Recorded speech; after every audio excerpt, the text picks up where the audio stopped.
Muy bien, vamos todos por favor a Mateo capítulo 15, versos 32 al 39. Ya predicamos hace un tiempo sobre la alimentación de los 5,000. Hoy vamos a predicar sobre la alimentación de los 4,000. ¿Sí? Dice Mateo capítulo 15, versos 32 al 39.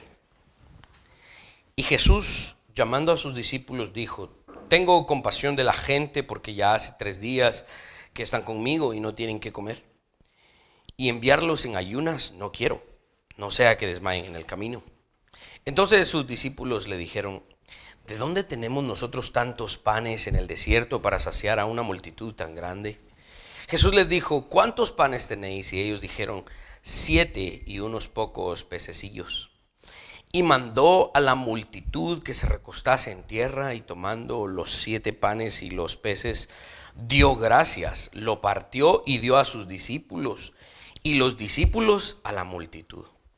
Y comieron todos y se saciaron, y recogieron lo que sobró de los pedazos, 7 canastas llenas. Y eran los que habían comido 4,000 hombres, sin contar las mujeres y los niños. Entonces, despedida la gente, entró en la barca y vino a la región de Magdala. Ayúdenme a orar.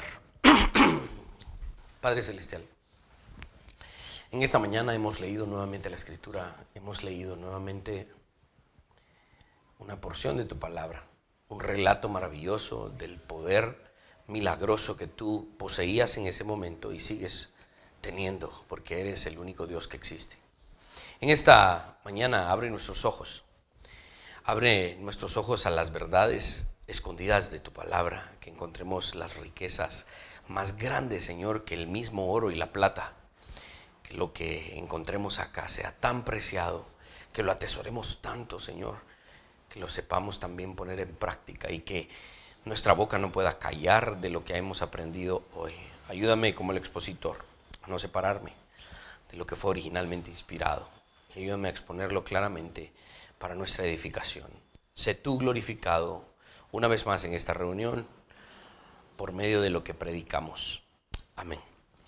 Amén. Este relato nos muestra de nuevo la compasión y la provisión de Dios a los hombres. ¿Okay? Esos van a ser los 2 puntos básicamente que gobiernan todo el sermón. La provisión procede de su compasión. ¿Sí? Dios es compasivo y por lo tanto provee. ¿Okay? Una cosa proviene de la otra. Y aunque este relato nos muestra la provisión, digamos, milagrosa del panes y peces para el sustento corporal en determinada situación, una vez más encontramos aquí la imagen clara del Evangelio, ¿sí? Proveyendo base para la interpretación. Más que 3 días de estar ahí con Jesús pasando hambre, el ser humano pecador estaba inerte en su maldad. El Salvador lo mira, tiene compasión de ese muerto en sus delitos y pecados y provee un Cordero, provee un Salvador. Dios tuvo compasión de nosotros estando muertos en nuestros delitos y pecados e hizo provisión para nuestra salvación. Por eso la figura del Cordero en el Antiguo Testamento, ¿no? Que era el recordatorio de la redención de Egipto, y no solamente había que matarlo y dejarlo ahí y hacer correr la sangre, sino que había que matarlo y comerlo. ¿Sí?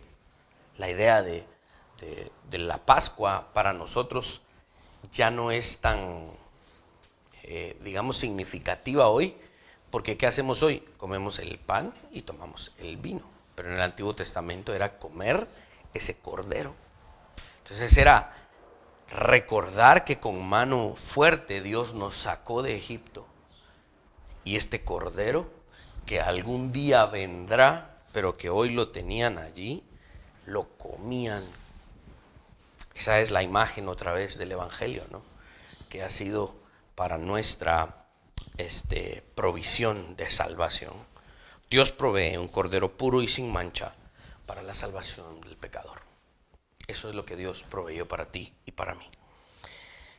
Vemos esto en otra parte de la Escritura, ¿sí? Esta historia, este relato también está en Marcos capítulo 8, versos 1 al 10. Willy, ponete ahí el zoom, solo por si alguien más entra. Gracias.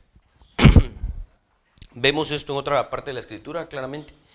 Está en Marcos capítulo 8, versos 1 al 10. En otros pasajes ya hemos abordado algunos elementos del por qué estos relatos milagrosos son veraces, son de verdad, no son un lenguaje figurado. Hoy voy a hablar de algunos conceptos un poco técnicos, no se asusten porque es bien importante también enseñarlos de una corriente muy famosa en el siglo, a finales del siglo XIX, principios del siglo XX. La teología sufrió muchísimo a causa de la gran influencia del liberalismo, en donde la empresa y el esfuerzo de esta teología era que leyéramos estos pasajes, pero no los lean como fanáticos que creyeron que de verdad Jesús multiplicó los panes, que habían 7 y de repente habían 14 y esos 14 se volvieron 28 y esos 28 se volvieron... No, ¿cómo? La empresa teológica liberal busca, vamos a hablar de un término que se llama desmitologizar. Para ellos estos pasajes son mitos, no los lean literalmente, no crean que físicamente Jesús multiplicó los panes y los peces. Eso es fanático. Por eso es que la gente no cree en Jesús, porque ustedes empiezan a leer estos pasajes como que realmente sucedieron. Entonces, vamos a hablar un poco de eso, ¿no? Cuando hablé de la multiplicación y la alimentación de los 5,000 más hombres y mujeres, hablé también de Jesús caminando sobre el agua. Hablábamos de que Él es el Señor de la creación, Él es el Dios de la materia, del tiempo, del espacio. Cuando Génesis 1 inicia el relato, dice, en principio, tiempo. Creó energía. Dios, los cielos y la tierra, espacio, materia. Él es el Dios de los elementos más básicos que componen el universo. Si a Él se le ocurre que va a multiplicar estas sillas, lo puede hacer. Si en ese momento Él dijo, de estos panes los voy a multiplicar para alimentar una multitud, lo podía hacer, porque Él es el dueño de la materia. Él es el dueño de los elementos que componen el universo. ¿Sí? Entonces, hablé sobre finalmente la carencia metafísica de otras cosmovisiones para objetar la veracidad de estos relatos, ¿sí? Les pasé ahí un link, espero que alguien le haya dado clic a ese link que les mandé esa vez, se los puedo mandar otra vez, sobre un artículo del problema de la uniformidad de la naturaleza. Las otras cosmovisiones no pueden explicar por qué el sol sale todos los días. No pueden explicar por qué cada día la Tierra gira sobre su eje en 24 horas. No pueden explicar por qué durante año tras año la Tierra le da vuelta al Sol. No pueden explicar por qué en ciertos meses hay calor. Señor, quítanos ya este calor, por favor, que estamos pasando. No pueden explicar por qué ciertos meses hay calor y a ciertos meses empieza a llover y después hay frío. No tienen la capacidad metafísica para decir la realidad se compone de estos elementos y funciona así. Nosotros sí, como cristianos. La fe provee una base para nuestra metafísica. Entre otras falencias que otras cosmovisiones tienen para antagonizar con la fe cristiana, hablé un poco de eso la vez pasada. El creyente, el verdadero creyente, no pone en duda este relato bíblico debido a que contiene un milagro. No, el creyente no dice, ¿será que habrá sido cierto? Es que, ¿cómo habrá de multiplicar los panes? Pues, intentemos hacerlo nosotros. Si no podemos, entonces a ver si se pudo. No, el creyente no pone en duda esto. Cualquier milagro relatado en la Escritura claramente posee el elemento de lo sobrenatural. Y debido a que se adjudica al Dios encarnado, no es antinatural, ¿sí?, que este ser divino ejecute estos milagros. El milagro es uno más de los muchos que Jesús hasta este momento en su ministerio terrenal ha hecho. Los milagros de Jesús carecen de lo que se identificaba en aquel tiempo como artes mágicas, ¿no? Era muy diferente un Jesús a un chamán, ¿verdad? Y hoy también, ¿no? Los milagros de Jesús carecían de esas artes mágicas, de esos supuestos rituales y ese tipo de cosas, ¿no? En algunos momentos Jesús hizo cosas un tanto inusuales, ¿sí? Hizo lodo y se lo aplicó en los ojos a un ciego y le dijo, ve y lávate, ¿verdad? Tenía algún propósito por ahí, pero en términos generales, cuando leemos los milagros de Jesús, no vemos una especie de ritual que se establece como un patrón antes de que Jesús hiciera el milagro. Jesús no hacía ciertos movimientos, así que vamos a empezar con los... No, Jesús no hacía ese tipo de cosas, ¿no? Carecía de lo que antes se denominaba como artes mágicas, ¿no? Los milagros tenían propósitos eminentemente redentores. Recuerden que el centro del mensaje y de la obra de Cristo era redentora, es redentora. Y Él hacía uso de estos milagros con propósitos redentores, no con propósitos sensacionalistas o de show o de que venga más gente. ¿Cuántos vinieron la vez pasada, mucha? 5,000. Qué bueno. Y hoy vinieron 4,000. No, vamos a hacer más milagros porque tuvieron que haber venido por lo menos 6,000, mucha. No, Jesús no hacía los milagros con otros propósitos. Los propósitos de los milagros eran y siguen siendo, cuando existen de manera sobrenatural, no por un poder humano, sino porque el Dios poderoso y milagroso lo puede seguir haciendo, son propósitos redentores, ¿ok? Ese es el objetivo. Los milagros no eran para su propio beneficio, eran congruentes con la dignidad y el carácter de Jesús y eran una manifestación. Y por eso les digo que estos elementos que mencioné al principio iban a conformar parte del centro del sermón. Los milagros eran con propósitos de compasión. Eran porque la compasión de Dios era grande para con el ser humano, ¿sí? Y este milagro en particular poseía esto. En sus notas puse una pequeña cita de José Martínez en su libro Hermenéutica Bíblica. Y él dice, todos los milagros de Cristo son prodigios de gracia. Fluyen de su corazón misericordioso que se conmueve ante el sufrimiento y la miseria moral y la muerte de los seres humanos. Son la expresión del amor de Dios hacia la raza desgraciada, inmersa en el pecado y sus nefastas consecuencias. En los milagros de Jesús, tan patente como el poder de Dios es su misericordia. Uno de los grandes objetivos de los milagros de Jesús era manifestar su misericordia y compasión a los seres humanos. Este relato no es una variante de la alimentación a las otras multitudes, ¿sí? De hecho, existen críticos que sostienen que este relato de los 4,000, del alimentar a los 4,000, es una variante, es un copy-paste del otro evento en donde Jesús alimentó 5,000, pero que este de los 4,000 tiene unas cuantas diferencias, porque de plano esto lo escribieron otras personas después de Mateo y lo agregaron acá. Entonces creen que es el mismo evento, solo que contado de formas distintas. Claramente este no es el caso, ya que los elementos contextuales nos ayudan a ver que es una escena distinta a la alimentación de los 5,000.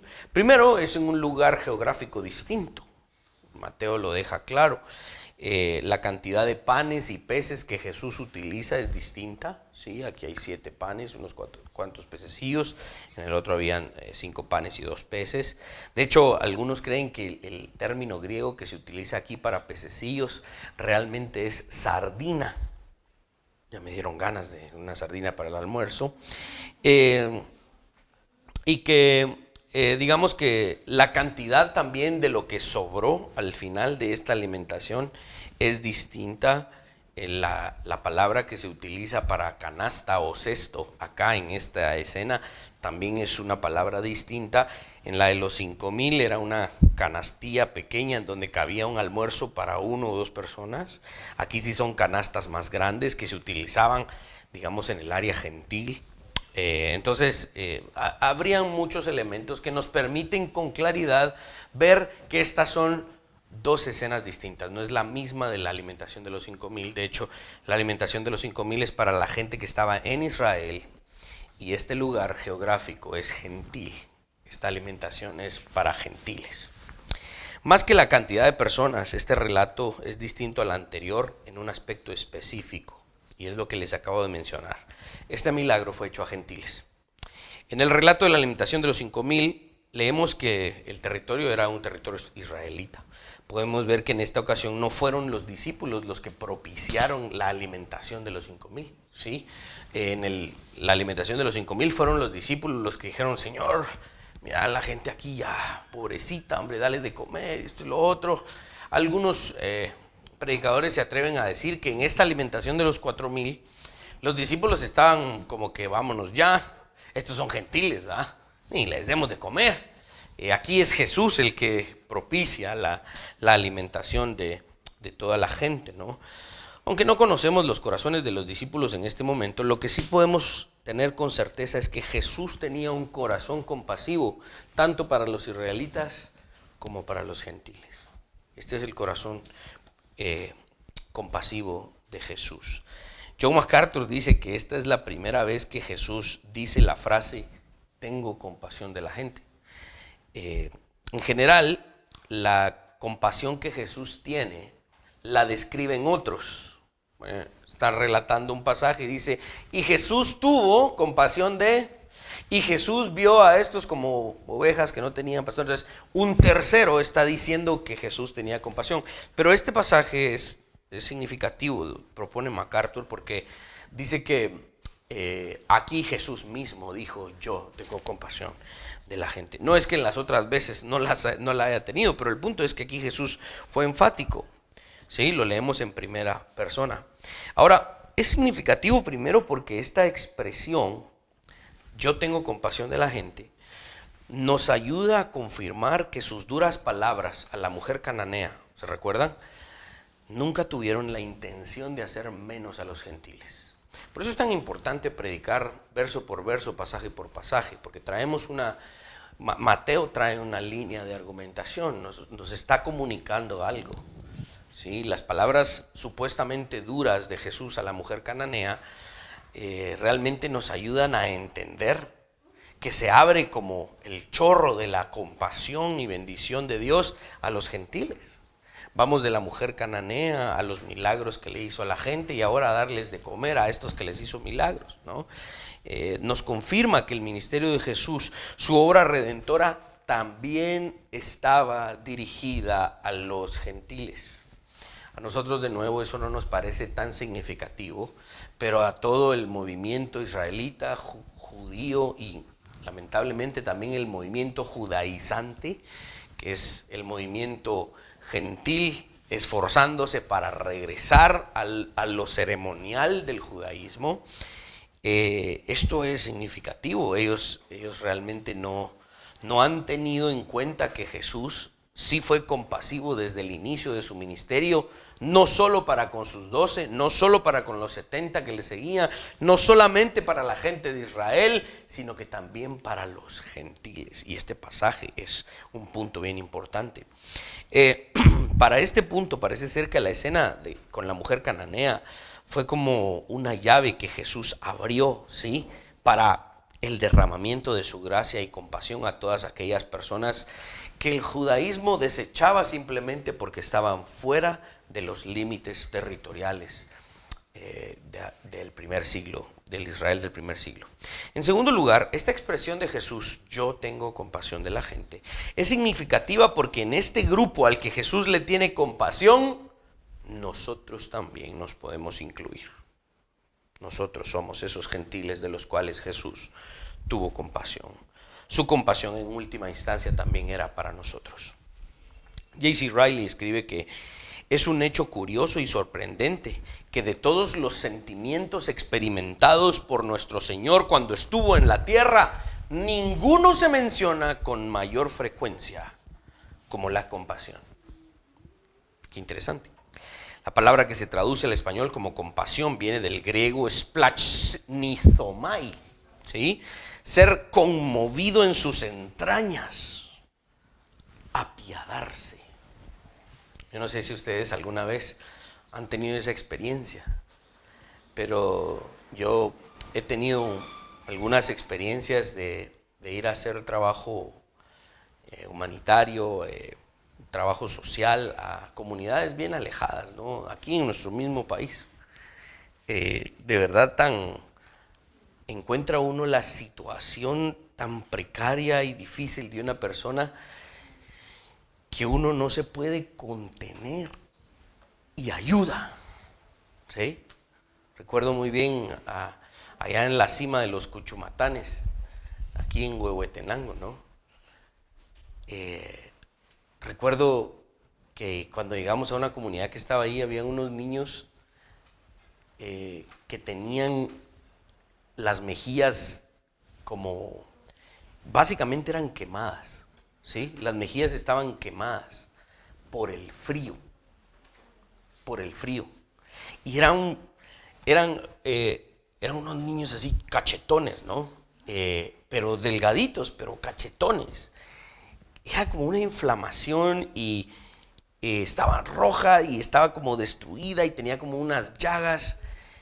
Y ese tipo de cosas generan en uno una compasión tan grande que uno no se puede hacer el loco. Y entonces recuerdo que me volteé y pregunté qué más hay que hacer, y hay que bajar eso del pick-up, y me subí, bajé, y hay que hacer esto. Yo quería que le hicieran algo a esos niños. Llevábamos unos doctores ahí, y yo ahí en ese momento medio hablaba inglés todavía, yo masticando así. Doctor, ¿qué le va a hacer a los cachetes de esos niños? Hágales algo a los cachetes de esos niños. No me entendía, pues, porque yo hablando solo así, ¿verdad? Porque yo estaba conmovido en mis entrañas y quería hacer algo.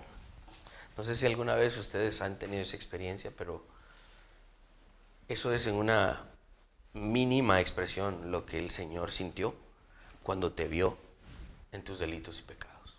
Esa es la compasión de nuestro Dios.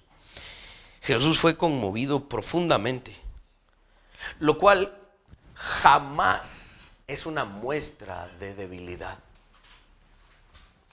Y por eso es que otras cosmovisiones no pueden objetar estos relatos, porque un humanismo radical, recalcitrante, un ateísmo, un budismo, o qué sé yo, cualquier otra cosmovisión en el mundo no puede explicar de dónde viene esta compasión. No tienen la capacidad para decir, es que tenemos un líder que es compasivo. No, tal vez pudo haber dado algunos indicios de compasión, pero todo corazón humano está podrido por el pecado.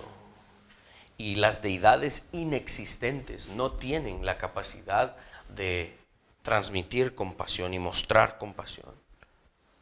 Pero nosotros podemos entender qué es la compasión y podemos entender que esta no es una muestra de debilidad, sino que esta compasión que Jesús tuvo es una muestra de su majestad. Un verdadero rey es aquel que es compasivo. En comparación con los gobernantes de aquella época, ninguno tenía compasión de la gente. Jesús sí. Una vez la gente fue sanada de sus males, Jesús no los deja a la deriva para que salieran a su nueva vida a valerse por sí mismos. No podías caminar, ahora puedes caminar. Dale, pues camina. Agradecido deberías estar. Anda a trabajar, pues. Anda a ver qué haces vos por vos mismo.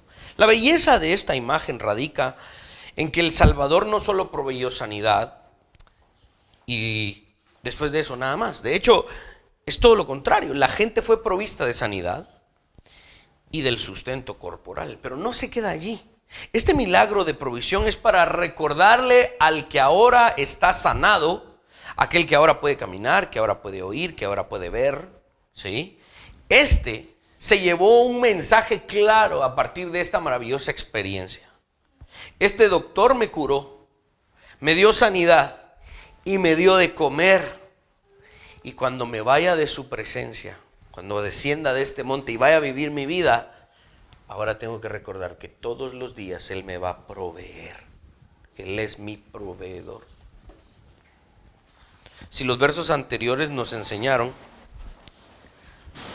en los versos anteriores hablábamos de la sanidad de Jesús, que también había compasión, y ahí en los milagros vimos el poder de Jesús. Este pasaje nos enseña sobre Jesús, su compasión y su provisión.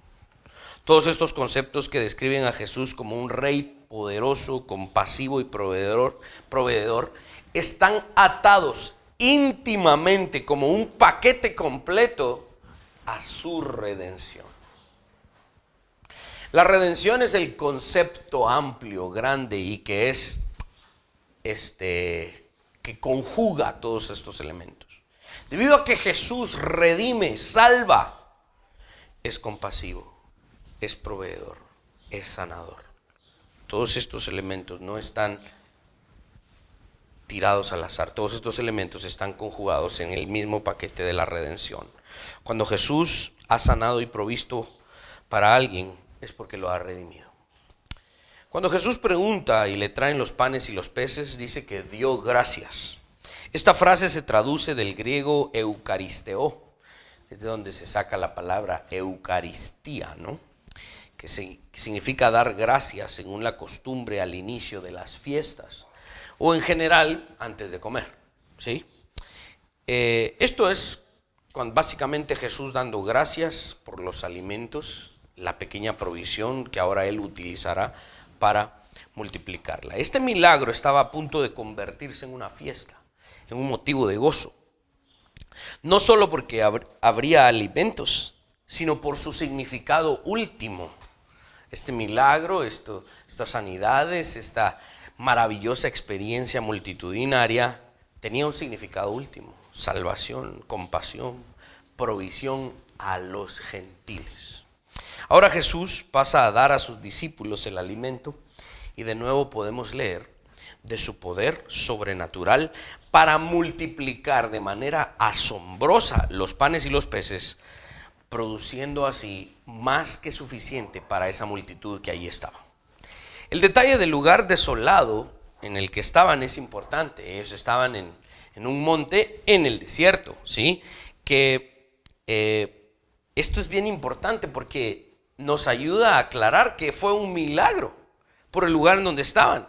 Una demostración del poder sobrenatural de Jesús. Ya que generalmente, esto es lo que yo les decía, la empresa de la desmitologización estaba buscando que no se entendiera este relato como un milagro de verdad. El mayor representante de la desmitologización de la Biblia es un personaje que se llamaba Rudolf Bultmann, ¿sí? Él buscaba establecer que estos relatos estaban descritos en forma de mitos. Y el objetivo era deshacerse de estos mitos para encontrar el verdadero significado del texto. Para Bultmann, estos relatos sobrenaturales tenían un significado existencial.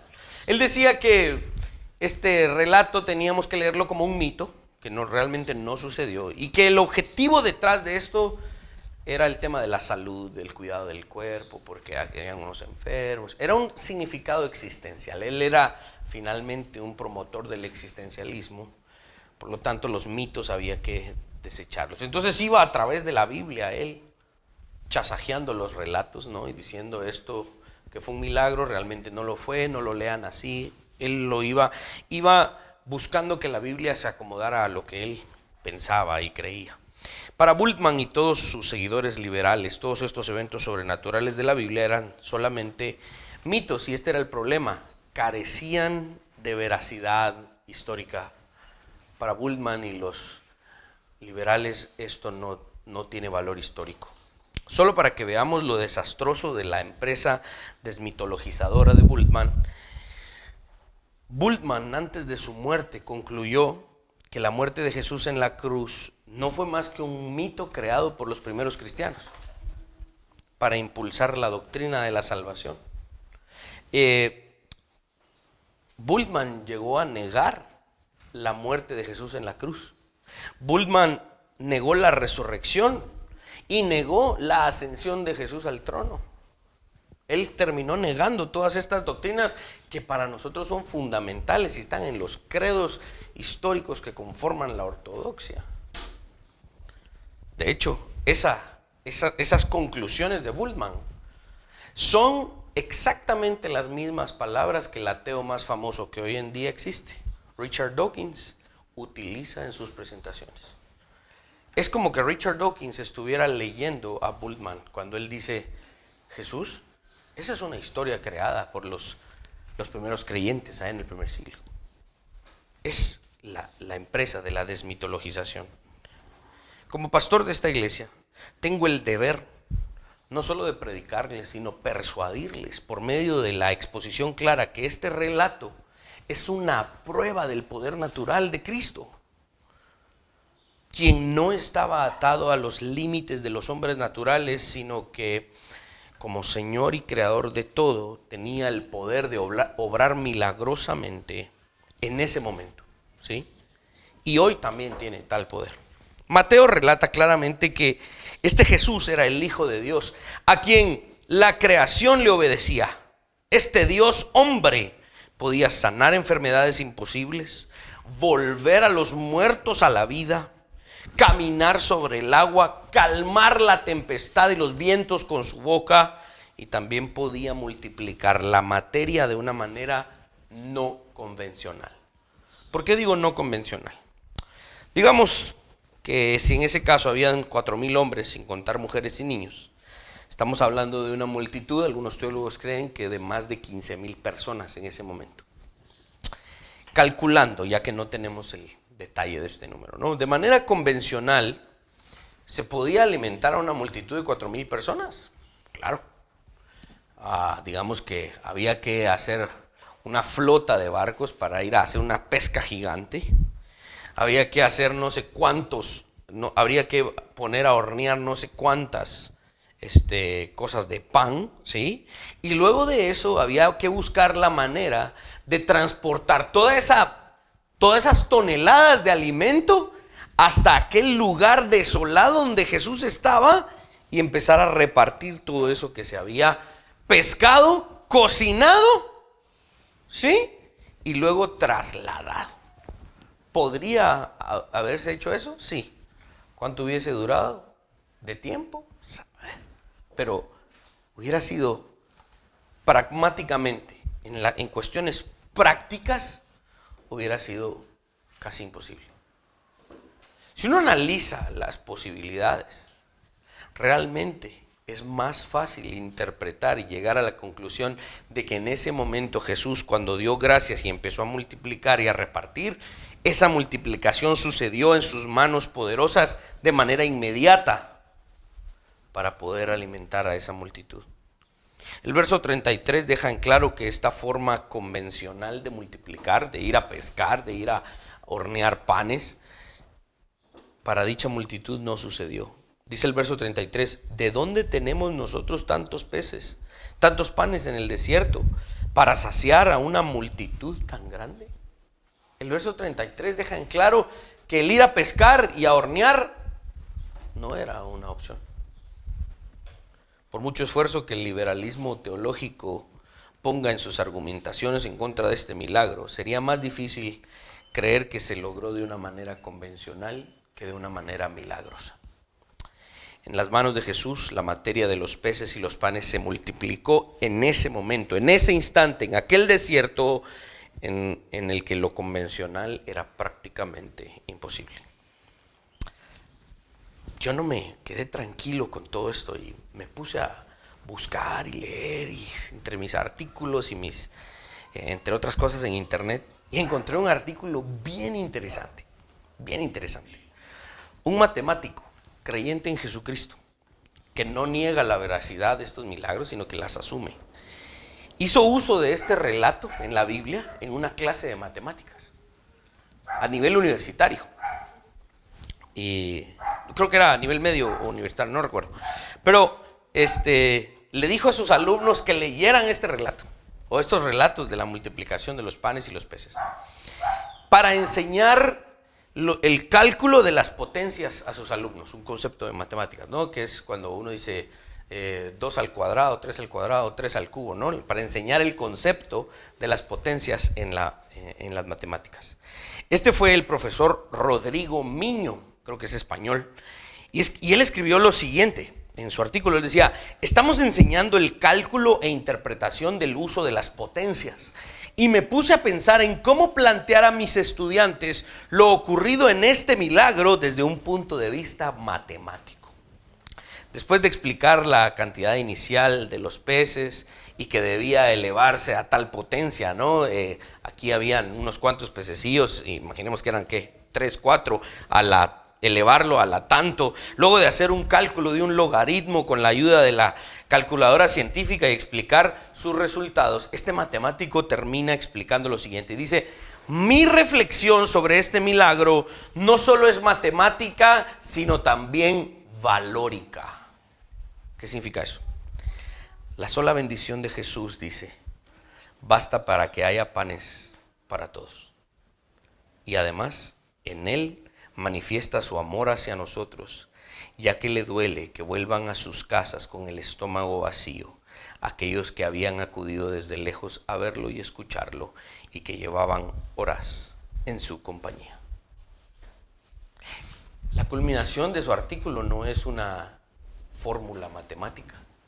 Sí, explica el concepto, y si tuviéramos tantos panes elevado a la tanto por no sé qué, el logaritmo, y él saca ahí sus conclusiones matemáticas que no entendí ni cuac de lo que dijo, pero al final de su artículo termina diciendo: miren, alumnos de matemática, más que la fórmula y el concepto matemático, quiero que aprendan esto. Este profesor de matemáticas entendió mucho mejor la teología de este pasaje que todos los teólogos liberales. Este profesor de matemáticas es el testimonio de lo que escribía el salmista, Salmo 94, verso 10. El que castiga a las naciones no reprenderá. Oigan lo que dice: ¿no sabrá el que enseña al hombre la ciencia? La ciencia no valida las escrituras. La ciencia no prueba que la Biblia tiene errores o inexactitudes. La única manera en la que el hombre puede hacer ciencia es porque el Dios de la ciencia le dio la capacidad de aprender ciencia. El Dios del conocimiento es el único que pudo hacer posible el conocimiento y que el hombre pudiese analizar, procesar el conocimiento. Imaginen la absurdidad del hombre que pretende hacer uso de lo que Dios le dio para negar a Dios. Cornelius Van Til decía que el no creyente es como aquella niña que está en las piernas de su papá y le está gritando y pegando en la cara, y la única forma en la que esa niña puede pegarle y maltratar a su papá y faltarle el respeto es porque su propio papá la sostiene. Esta es la empresa de la desmitologización, ¿sí?, con la que hay que tener mucho cuidado. ¿Saben por qué? Porque cuando uno busca artículos sobre este tema, adivinen qué abunda. Abundan artículos que te van a decir: no creas este milagro como eso. No, Ten cuidado, porque por eso parecemos fanáticos. Por eso la gente no te escucha. Cuando tú dices que realmente Jesús multiplicó panes y peces, la gente te mira mal.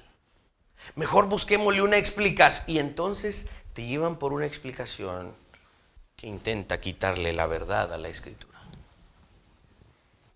Seamos como este profesor de matemáticas, quien creyó y dio por sentado la veracidad de la Escritura, y lo único que hizo fue hacer uso de la ciencia para resaltar con mayor intensidad lo que la Escritura dice y establece. Sigue diciendo el relato que todos comieron y se saciaron y recogieron lo que sobró. Dicha frase viene del griego periseuo, lo que significa lo que excede lo ordinario o necesario, lo que excede un número o medida fija, lo que abunda, lo que sobrepasa, ¿sí? Es causar el abundar. Lo cual nos recuerda que cuando Jesús es compasivo y provee, no lo hace escasamente.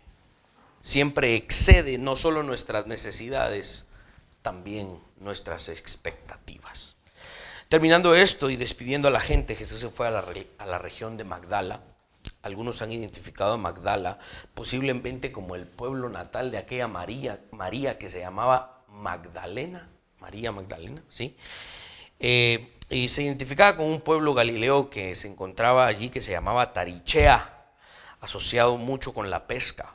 Aparentemente absorbió algo de la cultura griega porque tenía un fuerte sentido del patriotismo judío. A ese lugar es al que Jesús se retiró y pues posteriormente vamos a hablar al respecto. Esta es en alguna medida la exposición de este pasaje. ¿Cómo aplicamos esto? De nuevo les recuerdo los dos puntos que creo este pasaje enseñan: la provisión de Jesús y su compasión. De su compasión procede la provisión.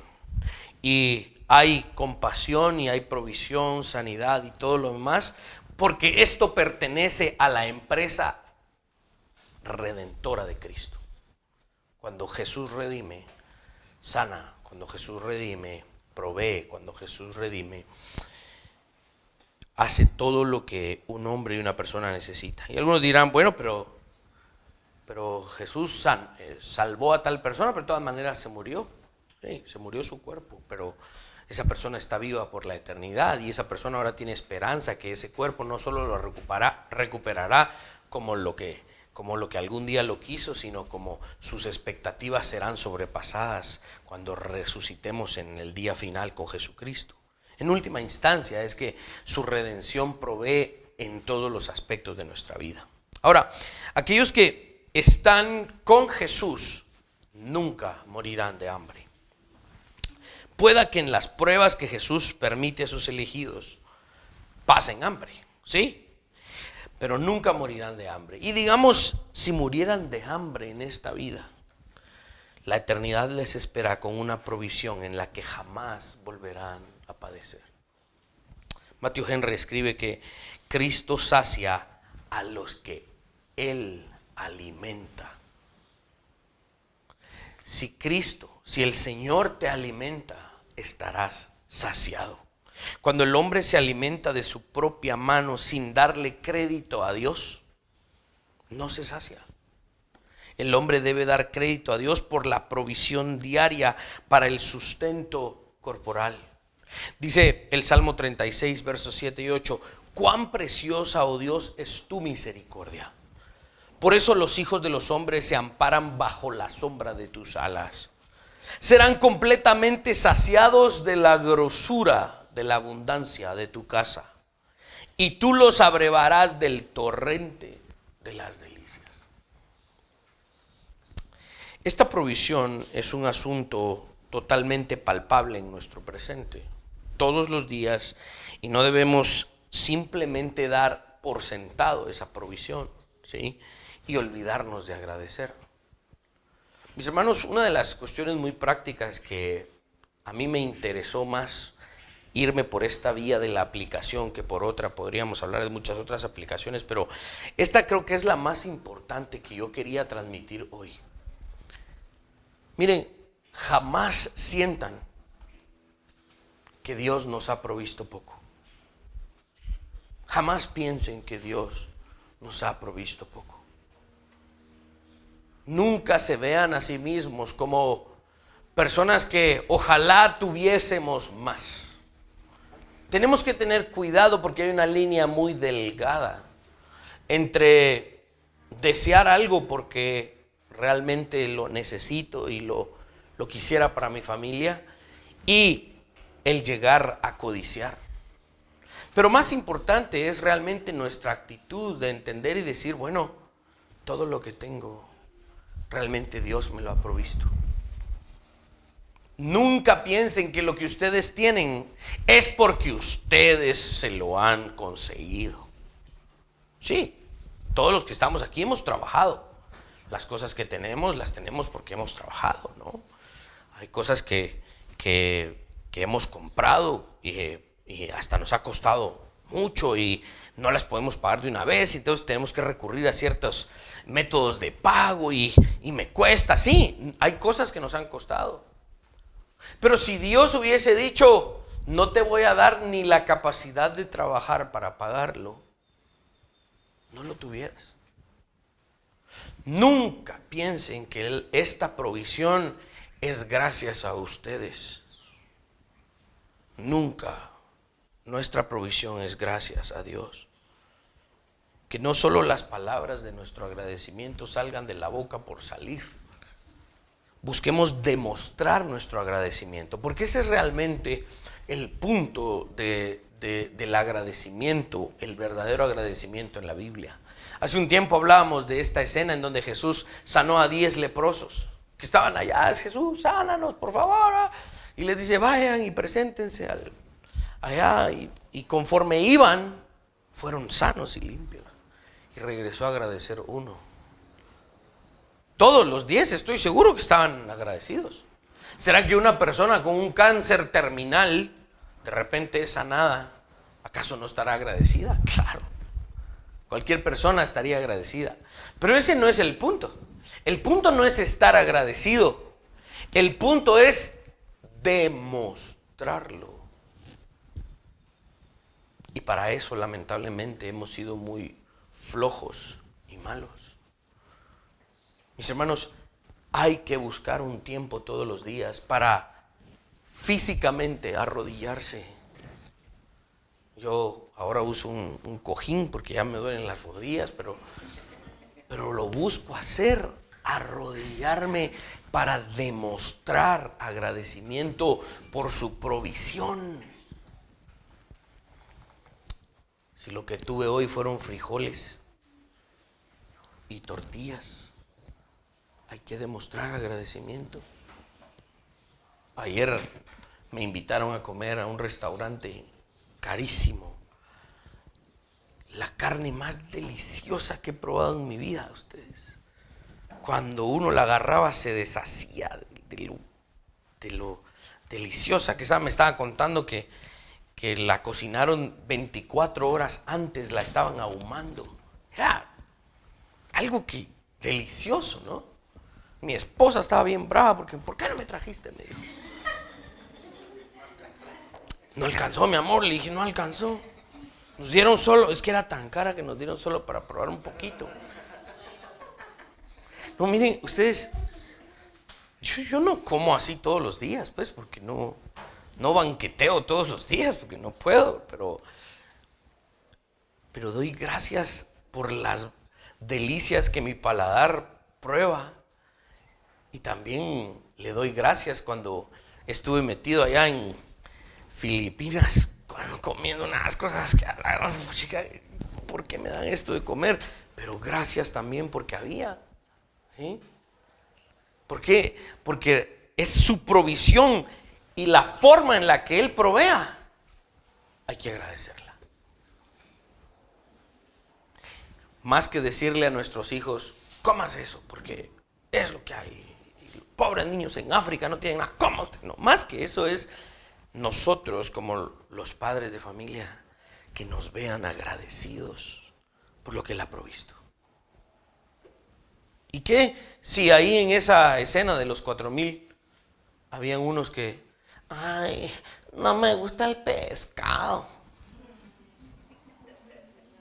Pero te sanó, hombre, ya puedes caminar, ya puedes ver, ya puedes. Es el demostrar el agradecimiento por su provisión. ¿Saben qué es lo que pasa? Es que en cualquier momento el Rey de Reyes y Señor de Señores puede decir, ya no te proveo. ¿Y qué? Pero este Dios provee y lo hace siempre. A tus ojos le parezca pequeño o mucho. A tus ojos le parezca como muy repetitivo, como el Israel en el desierto. Todos los días maná, todos los días maná. Queremos carne. Aunque te parezca así, que nunca tu corazón desprecie la provisión de Dios. Esta es una de las grandes aplicaciones, creo yo, de este pasaje. Una vez salvos, el Señor no nos deja sin provisión, tal como lo hizo con otras personas. Lo sanó y luego lo sustentó para que siempre recordaran que aquel que sana y salva también es el que te sustenta día a día, para que la gloria sea solo para Él, no para nosotros. La otra aplicación tiene que ver otra vez con el concepto de la compasión. El texto menciona el gozo de Jesús. El texto menciona, las escrituras cuando hablan de Jesús mencionan el gozo de Jesús, mencionan que hubo días en los que estuvo triste, hubo días en los que estuvo airado y enojado, hubo días en los que a Jesús los consumía un celo santo por su casa, pero ninguno de estos sentimientos que Jesús experimentó fue tan intenso y tan mencionado como el de la compasión. Debido a que nada en la Biblia está escrito al azar, debemos prestar cuidadosamente nuestra atención a que el Espíritu Santo inspiró a los escritores bíblicos a mencionar varias veces la compasión de Jesús como uno de sus rasgos distintivos en su carácter. Esto es muy provechoso para todos aquellos que aún no siguen a Cristo, ¿sí? De todo corazón. Aquellos creyentes que sí creen en Jesús, pero todavía tienen ciertas reservas. ¿Será que hay que venir todos los días, todos los domingos a la iglesia? ¿Será que hay que leer todos los días la Biblia? Aquellos creyentes que todavía no han probado a Jesús en la cantidad verdadera que lo deberían, sino que lo están intentando probar en cantidades pequeñas. Tarde o temprano los seres humanos, todos los seres humanos, se van a dar cuenta que necesitan de la compasión de Dios. El Dios que salva está lleno de compasión. Esto es bien importante, el tema de la compasión. El Señor provee salvación con mucha gracia, perdona pecados y se olvida de nuestras iniquidades. Y la compasión no se queda ahí porque luego suple todas nuestras necesidades. J.C. Riley escribe que la misericordia de Cristo es un pozo profundo del que nadie ha encontrado nunca el fondo. Nuestro Señor ha sido compasivo con el pecador, con cada uno de nosotros en todos los aspectos de nuestra vida. Jesús ha tenido compasión en todos los aspectos de nuestra vida, no solo en el perdón de nuestros pecados. Para nuestro cansancio, abatimiento y enfermedad, la compasión de Dios es el antídoto, ¿sí? Hay días en los que, no sé ustedes, pero a mí este calor a mí me agota mucho, ¿no? Y hay días en donde todavía me falta hacer esto, todavía me falta hacer lo otro, y me siento muy cansado. Dios es compasivo, como dice el profeta, que renueva las fuerzas de aquellos que esperan en Él. Miren, en nuestro pecado merecíamos estar a merced de Satanás y que Satanás nos destruyera. Eso merecíamos. Pero Dios ha tenido compasión de nosotros. Ahora, la aplicación va más a que después de haber venido al Evangelio, lamentablemente todavía pecamos. En ese momento mereceríamos también estar a merced de nuestro pecado y que las consecuencias de nuestro pecado nos consumieran, aún después de haber venido a Cristo. Ahora, las consecuencias de nuestro pecado, estoy hablando en términos terrenales, transitorios y pasajeros. Yo creo en Cristo. Yo he encontrado a Cristo y creo en su palabra y creo que Él es Dios y que Él es mi Salvador. Voy a la iglesia, hago esto y lo otro. Pero hay pecados que cometí, qué sé yo, la semana pasada, antes de convertirme a Cristo. Y esas consecuencias me pueden comer vivo. Jesús me perdona, pero las consecuencias de mis acciones están allí. ¿En qué se manifiesta la compasión de Cristo que hoy leemos acá? En que te ayuda a sobrellevar el peso de tus consecuencias. Una chica pudo haber tenido relaciones sexuales fuera del matrimonio y quedó embarazada. El Señor le perdona, pero el bebé ahí viene. La compasión de Cristo se manifiesta en que a pesar de esas consecuencias podemos seguir viviendo. Sí, nuestras consecuencias nos van a hacer vivir una vida un tanto más incómoda. Sí, nuestras consecuencias nos van a provocar problemas. Tal vez no vamos a poder caminar tan libremente, transitoriamente en esta vida debido al peso de nuestras consecuencias. Pero te puedo decir algo con toda certeza. Esas consecuencias que nos merecemos nos pudieron haber quitado la vida.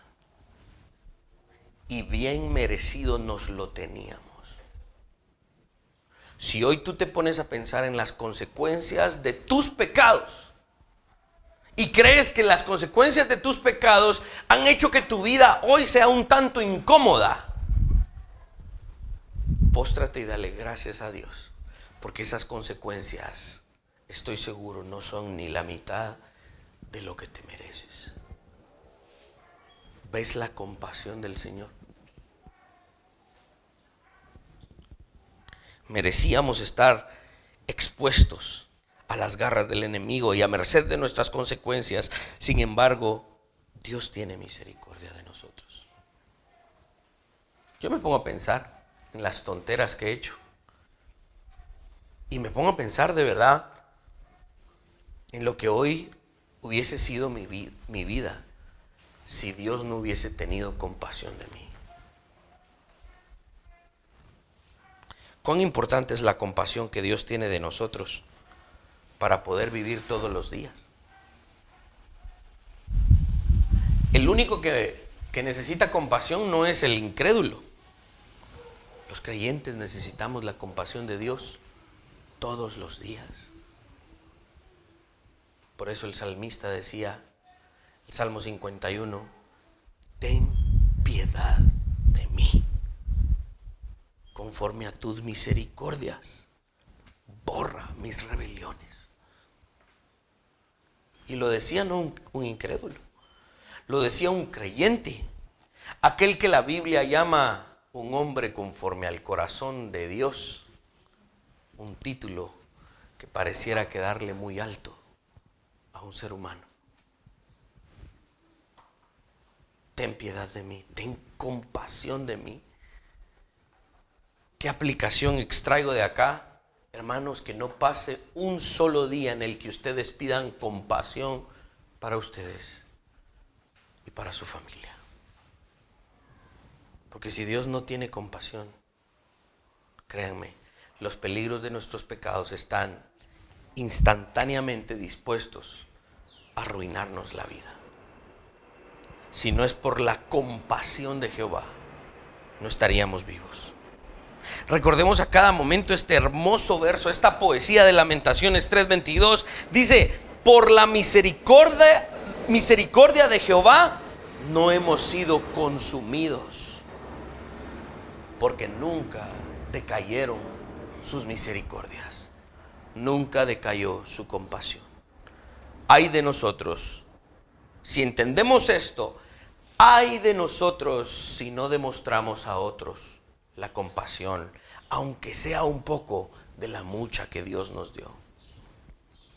Así que, si el Señor nos mostró compasión, No solo agradezcamos, no solo la pidamos, vamos un paso más en la aplicación. Demostremos a otros compasión. Esto me sirve para recordarles que en esta iglesia el ministerio que llamamos de misericordia no está porque así lo tienen las demás iglesias de nuestra familia de iglesias. El ministerio de misericordia que aquí en esta iglesia practicamos, yo les aliento de todo corazón a que seamos consistentes, todos y cada uno de nosotros, en demostrar por lo menos un poco de compasión de la mucha que Dios nos ha mostrado. A mí me gusta contar que yo soy un niño con pasión, no de tener pasión, sino de que cuando yo empecé a estudiar, y todavía existe esta organización que se llama Compassion International, Compasión Internacional, y de repente nos sacaban de la clase porque el colegio, nuestros papás no podían pagar la colegiatura, entonces habían familias estadounidenses que enviaban para nuestra educación, ¿no? Entonces, de repente nos sacaban de la clase y decían, los niños de compasión, allá íbamos algunos, ¿verdad?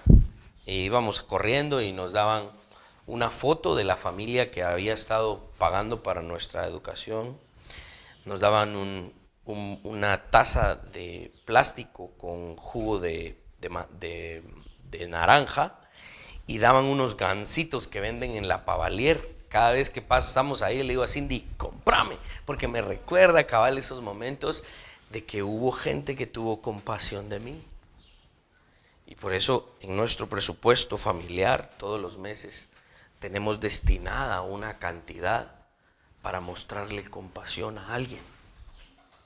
Algunos de ustedes me han enviado una transferencia electrónica, me han dicho, mira, aunque sea un poco, pero por favor agrega esto al Ministerio de Misericordia, que por gracia y misericordia de Dios hemos mantenido casi que desde el primer mes que iniciamos esta iglesia. Hermanos, si vamos a aplicar un pasaje como este, apliquémoslo así. Dios ha tenido demasiada compasión de nosotros como para que nosotros no la demostremos, aunque sea en pequeñas cantidades, por otros. Y al principio hacíamos eso, ¿no? Cosas usadas, ropa usada, eso, démosla, ¿verdad? Pero hemos ido avanzando un poco más de eso. ¿Por qué no? ¿Por qué no cosas nuevas? ¿Por qué no? No estamos hablando de grandes cantidades, no estamos hablando de vender la mitad de nuestros bienes y darlo a los pobres. No estamos hablando de eso. Pero sí estamos hablando primero de una actitud compasiva, porque Dios fue compasivo. Y dos, de una actitud consistente, diaria, semanal, mensual, mostrar compasión a otros, aunque sea un poco. Porque este pasaje me sirve para anunciarte que no te imaginas la cantidad de compasión que Dios ha derramado en tu vida. Demos de nuestro tiempo, juntemos alimento, ropa, demos de nuestro dinero para aquellos que necesitan compasión, así como el Señor lo hizo por nosotros un día y lo sigue haciendo día con día. Amén. Pongámonos de pie.